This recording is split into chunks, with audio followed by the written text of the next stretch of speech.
السلام علیکم۔ Daily golf Urdu میں خوش آمدید۔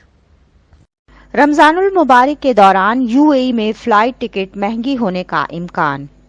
متحدہ عرب امارات یو اے ای سے دوسرے ممالک کے ہوائی کرایوں میں رمضان کے دوران اضافہ متوقع ہے، تاہم برطانیہ، فلپائن اور ہندوستان جیسے مشہور مقامات کے ٹکٹوں کی قیمتوں میں پہلے سے ہی 10 سے 25% اضافہ ہو گیا ہے۔ سفری ماہرین کے مطابق رمضان کے پہلے 2 ہفتوں میں عام طور پر ہوائی کرایوں میں سست اضافہ ہوتا ہے، تاہم گزشتہ 2 ہفتوں میں عید الفطر کی وجہ سے قیمتیں آسمان کو چھو رہی ہیں۔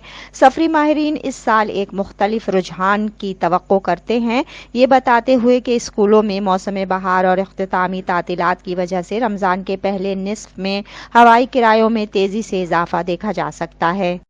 متحدہ عرب امارات سے ہندوستان تک راؤنڈ ٹرپ اکانومی ٹکٹ کی قیمتیں پہلے ہی 21 سے 30 مارچ کے درمیان سفر کے لیے 990 درہم سے بڑھ کر 1316 درہم ہو چکی ہیں، جو گزشتہ سال 1,18,935 درہم سے زیادہ ہیں۔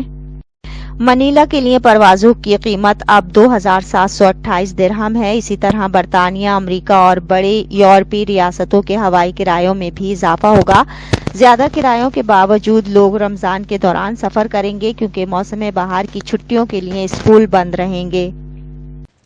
اب تک کے لیے اتنا ہی۔ اگلے بلیٹن تک کے لیے خدا حافظ۔